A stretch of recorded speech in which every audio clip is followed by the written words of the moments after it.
ఈరోజు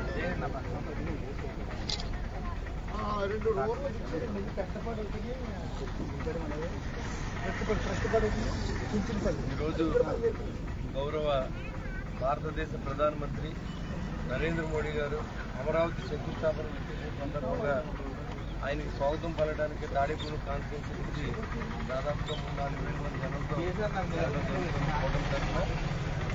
అక్కడ ఆయన సభ విజయవంతంగా అవ్వాలని, అమరావతి నగరం ఏదైతే అభివృద్ధి చెందాలని గౌరవ ముఖ్యమంత్రి గారు తలంపుతో ఆయన తీసుకురావడం జరిగిందో ఆయన కోరిక నెరవేరాలని తాడేపల్లి పట్టణం నుంచి కాకుండా రాష్ట్ర నలుమూల నుంచి కూడా ఆ సభని దిగ్విజయంగా పూర్తి చేసుకోవడానికి అందరూ కలిసి కుటుంబ సభ్యులందరూ కలిసి యాపితాటిపై ఆయనకి గౌరవ సత్కారం చేయడానికి, ఆయనకి స్వాగతం పలకడానికి మరి వస్తున్న మిత్రులందరికీ స్వాగతం పలుకుతూ మరి ఈ కార్యక్రమం దిగ్విజయంగా భగవంతుడు జరిపించాలని, అమరావతి నగరం అంతర్రాష్ట్రం బాగుపడాలని నేను మనస్ఫూర్తిగా భగవంతుని ప్రార్థిస్తూ ఈ పర్యటన దిగ్విజయంగా పూర్తి చేసుకుని అందరూ కూడా క్షేమంగా వెళ్లి క్షేమంగా రావాలి. అందరూ కూడా అక్కడ ఉన్నటువంటి భోజన ఫెసిలిటీస్ ఏర్పాటు చేయడం జరిగింది. ఆ భోజనాలు చేసి మరి మంచినీళ్ళు పెట్టుకోండి, దగ్గర మజ్జిగ ప్యాకెట్లు పెట్టుకోండి.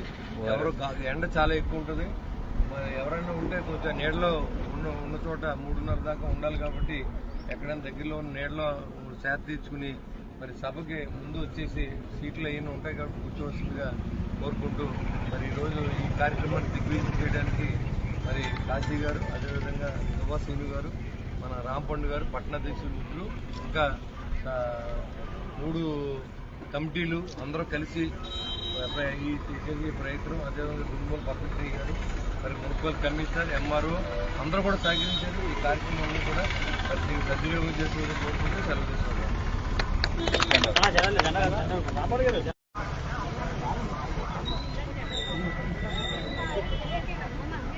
సోము సోము సోము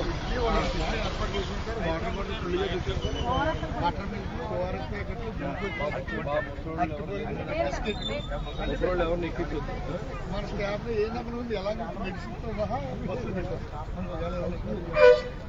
మరి అంబులెన్స్ కూడా మధ్యలో తిరిగేలా కాపాడాలి. మీరు అడ్డు పెట్టాలి, అడ్డున్నాను ఇంకా వెనక తమ్ముడు. ఇండియా కూటమి ఐక్యత, ఇండియా కూటమి ఐక్యత, ఇండియా కూటమి ఐక్యత. మోడీ గారి నాయకత్వం, మోడీ గారి నాయకత్వం, నరేంద్ర మోడీ గారి నాయకత్వం, నరేంద్ర మోడీ గారి నాయకత్వం, చంద్రబాబు గారి నాయకత్వం,